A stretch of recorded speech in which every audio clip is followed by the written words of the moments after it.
Hello, this is Thae Yong Ho. Kim Jong-un stated that the North Korea would permanently dismantle the missile engine test site and launch platform in Dongchang-ri under the observation of experts from relevant countries in the recently announced Pyeongchang Joint Declaration. He also expressed his willingness to permanently dismantle the nuclear facilities in Yongbyon if the United States takes corresponding measures.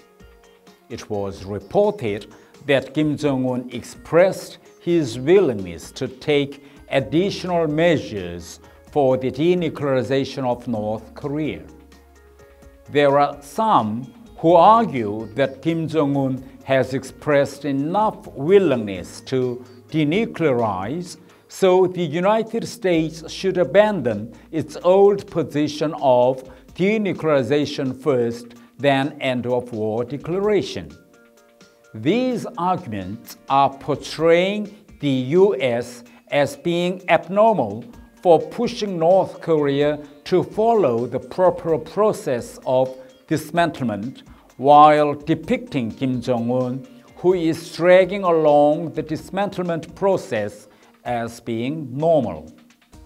During President Moon Jae-in's stay in North Korea, Kim Jong-un has not revealed the timeline for reporting the list of North Korea's nuclear facilities, which is a core of the denuclearization process. Right now, we are standing at a crossroad.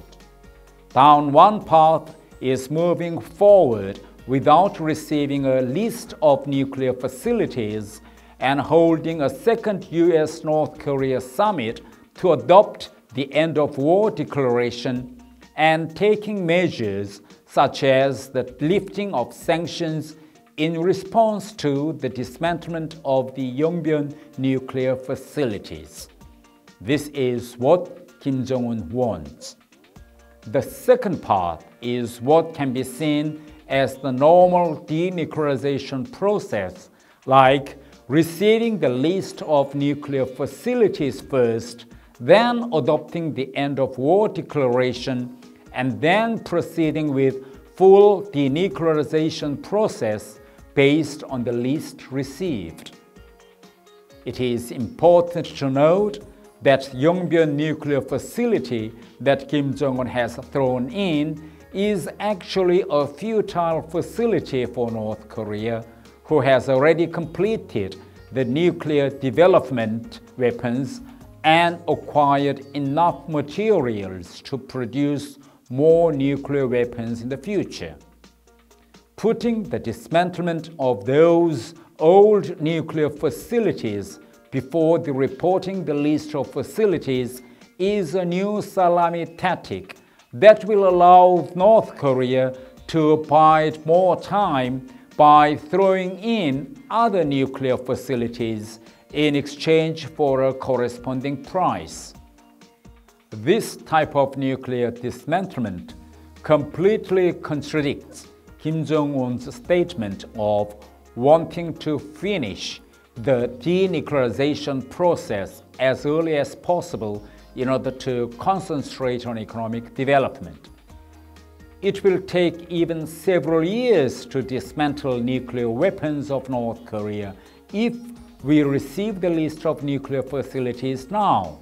So, if we do not get nuclear list from Kim Jong-un now, then it means that he would be allowed to keep his nuclear weapons at least for several years from now.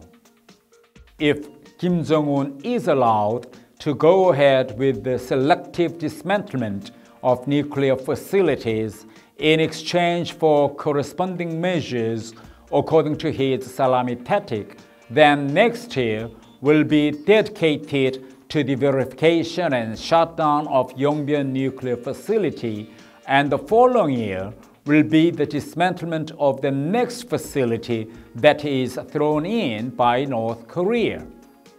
With this method, eventually President Moon and President Trump's term will end without ever seeing North Korea's nuclear weapons.